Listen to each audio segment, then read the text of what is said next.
Dans cette vidéo, on va présenter le chiffrement de Hill. Alors, dans la première partie, on va expliquer comment on fait mathématiquement pour chiffrer un texte avec cette méthode, et ensuite on verra en deuxième partie comment on peut utiliser le tableur pour faire ça automatiquement. Alors, je vais prendre un exemple. Je vais donc prendre un mot, carte, le mot carte, que je veux chiffrer avec cette méthode. Alors, pour chiffrer avec cette méthode, il me faut une clé. La clé, elle est sous forme matricielle. Je vais prendre par exemple ici une matrice 2, 2. Je vais prendre cette matrice-ci. Ensuite, je dois vérifier que la matrice a un déterminant non nul, ce qui est le cas ici, puisque 3 fois 5, 15, moins 2 fois 4, 8, ça fait 7. Le déterminant, si ça c'est ma matrice A, le déterminant de A, c'est 7. Et ensuite, pour pouvoir déchiffrer avec cette méthode, il faut que le déterminant soit premier avec 26. Donc c'est le cas aussi. Donc voilà ma clé. La clé, c'est la matrice de 2. Donc, je vais prendre le mot carte, et chaque lettre, je vais donc lui associer son rang en alphabet, sachant que le A, c'est 0. Du coup, le C, c'est 2. Le R, c'est 17. 19 pour le T et 4 pour le EE. Et ensuite, je vais utiliser cette matrice et ensuite je vais regrouper les lettres 2 par 2. Voilà, je vais regrouper 2 par 2. Alors ici, il manque une lettre pour le E, donc du coup, ce que je vais faire, je vais rajouter une lettre au mot. Je vais mettre par exemple un S qui sera en rang, donc du coup, 18. Et je vais chiffrer avec ma clé. Je vais d'abord m'occuper des 2 premières lettres. Et je vais multiplier la matrice clé par la matrice constituée par les 2 premières lettres. C'est-à-dire le rang des 2 zéros. Ça, je fais un produit de matrice et j'obtiens 6, 4. Je vous invite à aller voir la vidéo sur le produit de matrice pour voir la méthode. Du coup, j'avais au départ lettre CA. J'obtiens avec 6 et 4 les lettres, du coup, GE. La lettre au rang 6, la lettre au rang 4. Et ensuite, je vais recommencer la même chose avec les 2 lettres suivantes, c'est-à-dire le R et le T, au rang 17 et 19. Donc, pour le R et le T, je vais multiplier cette matrice toujours clé par la matrice 17 et 19. J'obtiens 127, 129, voilà, en faisant le produit des 2 matrices. Et ensuite, je vais travailler modulo 26, c'est-à-dire que je vais calculer le reste de la division euclidienne de 127 par 26, et je vais obtenir 23, c'est-à-dire que 127 est congru à 23 modulo 26, et je vais prendre la même chose pour 129, et 129, si je fais la division euclidienne par 26, je trouve comme reste 25. Du coup, je reprends toujours dans l'alphabet le rang des lettres et j'obtiens X et Z. Et puis, je fais la même chose pour les 2 dernières lettres, E et S. Et du coup, je vais arriver avec le mot carte qui va être chiffré. Donc, G, E, X, Z. Et si je fais la même chose avec E, je vais obtenir G, U. Voilà comment je chiffre le mot carte avec cette clé par la méthode du chiffrement de Hill.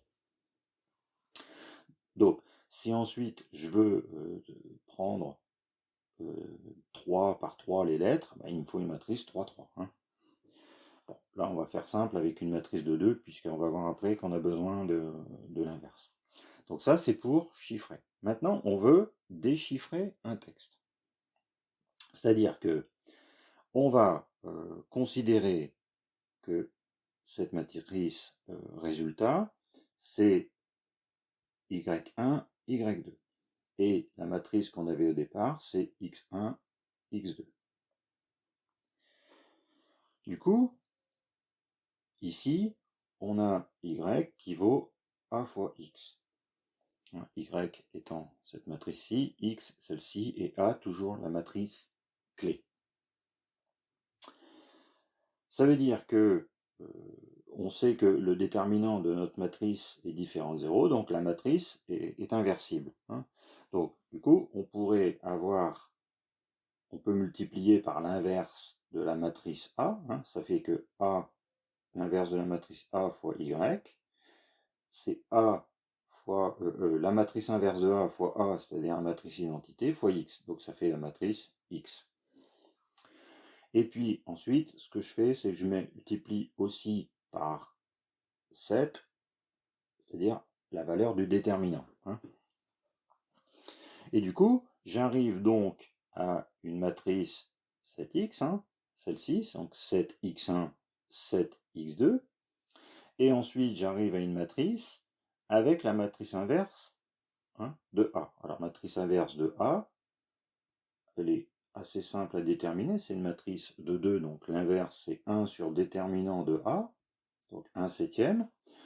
On inverse le 5 et le 3, et on prend l'opposé des deux nombres. Voilà. Et du coup, on va la multiplier par la matrice. On va faire 7 fois celle-ci fois la matrice Y. Donc 7 fois, on va éliminer le 1 septième. Donc 7 matrice inverse de A fois Y.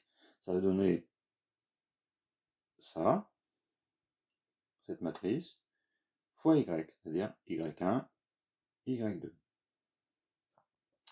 Ça nous fait donc 5 Y1 moins 4 Y2 et moins 2 Y1 plus 3 Y2. Voilà. Donc du coup, si on veut déchiffrer, ça veut dire qu'on va partir des valeurs de Y1 et Y2 et on va retrouver X1 et X2. Et tout ça, on va travailler, bien sûr, modulo 26. Ça veut dire que le X1 doit être égal à cette valeur-ci, modulo 26.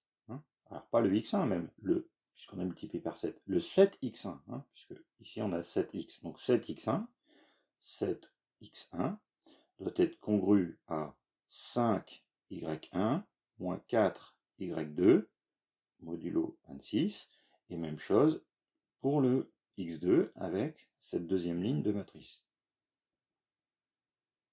Modulo 26. Voilà. Bon, ensuite, nous, on voudrait trouver X1 et non pas 7X1. Alors, dans les congruences, on ne peut pas faire de division, donc on est obligé de repasser par des multiplications. Et on remarque que si on multiplie le 7 par 15, on obtient 105. 7 fois 15, ça fait 105. Et 105, c'est congru à 1 modulo 26. Donc du coup, 15 fois 7x1 est congru à x1 modulo 26.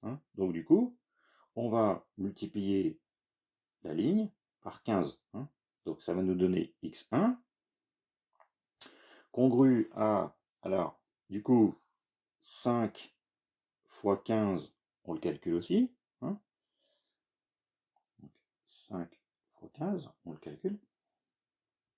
On trouve 75, qui est congru à 23 modulo 26. Donc 23 y1. Puis ensuite, on fait la même chose. 15 fois 4. Et on trouve 8 modulo 26. Voilà. On fait la même chose ici. On multiplie par 15. Donc ici, on va avoir 2 fois 15, 30. 30 est congru à 4 modulo 26. C'est ça, 4. Alors, voilà. Ensuite, 3 fois 15, 45. 45 est congru à 19 modulo 26. Ensuite, on peut donc, du coup, en déduire ici les coefficients de la matrice qui va permettre de déchiffrer le texte que l'on avait pour retrouver le texte initial. Donc, soit on prend la matrice, donc du coup, celle-ci, c'est-à-dire qu'on va refaire le même travail que tout à l'heure, mais en remplaçant la clé par cette matrice, ou alors, on peut, si on veut éviter les nombres négatifs, on peut prendre la matrice, puisque moins 8, on peut le transformer, moins 8 c'est moins 1 fois 26 plus 18, donc on a une congruence avec 18. Donc du coup on pourrait prendre ici 18. Et puis pour moins 4, on fait pareil, donc ça serait 22, moins 26 plus 22, et on laisse 19. Voilà. Donc pour déchiffrer, on prend l'une ou l'autre matrice, et elle va nous permettre de revenir au texte initial. Et ensuite, on applique la même chose.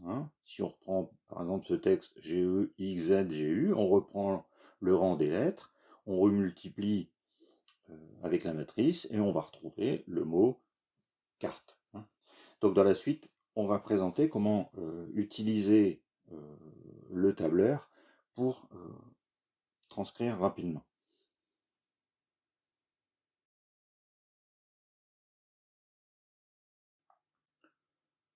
Alors maintenant, on va utiliser le tableur pour chiffrer un texte, une phrase, en tout cas plus rapidement que par le calcul manuel.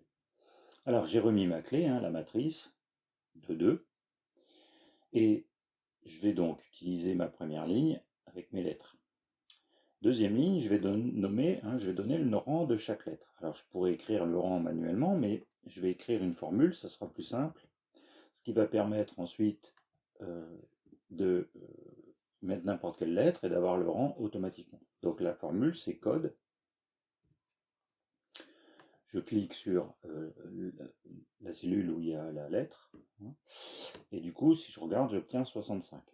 Si je continue, je vais avoir 66. Ici, je suis avec des lettres en majuscule. Donc du coup, pour avoir un rang commençant à 0, je vais retirer 65, décaler de 65. Et du coup, j'obtiens le rang à chaque fois pour chaque lettre. Donc si par exemple ici je décide de mettre un M, automatiquement il me donne le rang de la lettre M. Maintenant, je vais calculer le rang avec la clé, c'est-à-dire je vais faire le produit entre la matrice clé et la matrice composée par les deux premières lettres, parce que là je suis en 2-2, donc je vais associer les lettres 2 à 2. Donc je vais prendre les deux premières lettres, donc 0 et 1, et donc je vais multiplier. Donc je vais prendre ce nombre-là. Alors je vais rajouter $, pour ensuite pouvoir faire des copier-coller sans changer la valeur de cette cellule, pour pas qu'elle soit incrémentée comme les autres. Fois ça, plus, je vais faire la même chose ici, toujours pour pas avoir de modification lors de copier-coller, multiplié par le rang de la deuxième lettre. Et je recommence à côté avec cette fois-ci les nombres de la deuxième ligne. Donc, égal, donc je prends ce nombre, toujours en associant en ajoutant symbole $, pour éviter décalage lors des copier-coller.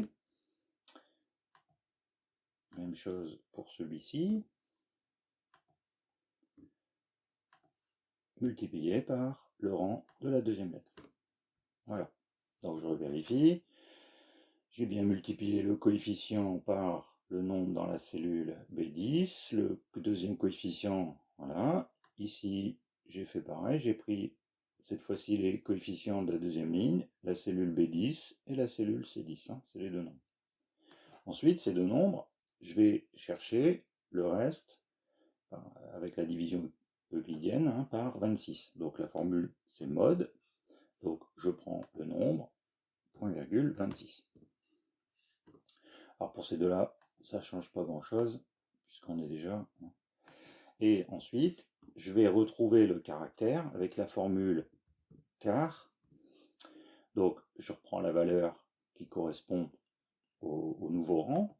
Et je n'oublie pas de me redécaler de 65 pour revenir à ce qu'il y avait au début. Et je tire vers la droite. Voilà. Donc ça veut dire qu'avec ma clé, le A transforme en E et le B en F. Maintenant, je vais copier les deux cellules correspondant à mes deux premières lettres et je vais les coller sur les deux autres. Et ainsi de suite. Je vais copier-coller deux par deux. Voilà. On fait un. Voilà. Ensuite, là, je peux tirer vers la droite puisque c'est le reste. Et ici, je tire vers la droite. Voilà. Donc, ici, le début de l'alphabet est codé de cette façon-là. Alors maintenant, si je remets comme j'avais au début, dans la première partie, le mot carte, voilà, je retrouve bien ce que j'avais dans la première partie, la transcription du mot carte avec ce chiffrement. Voilà.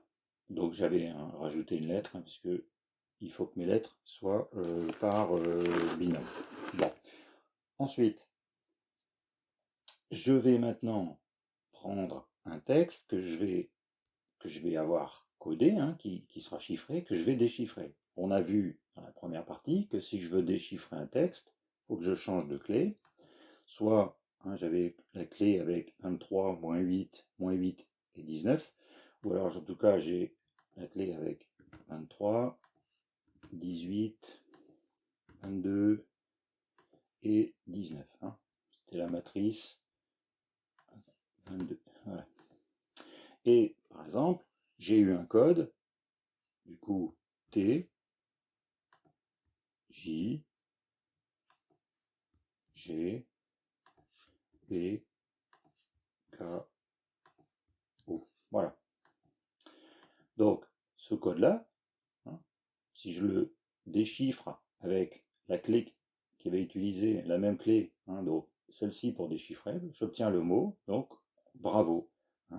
Alors on voit qu'il y a eu un S supplémentaire, puisque au départ on avait dans bravo que 5 lettres, mais pour comprendre le message crypté, le S il ne va pas modifier grand-chose. Il faut rajouter une lettre qui ne donne pas d'ambiguïté avec, par exemple, les mots d'après. Donc voilà comment, à partir du tableur, en programmant notre tableur, on peut chiffrer assez facilement, parce qu'une fois que ces formules sont complétées, on a enregistré le fichier, il suffit de l'utiliser, changer la clé et ensuite changer les lettres. Voilà.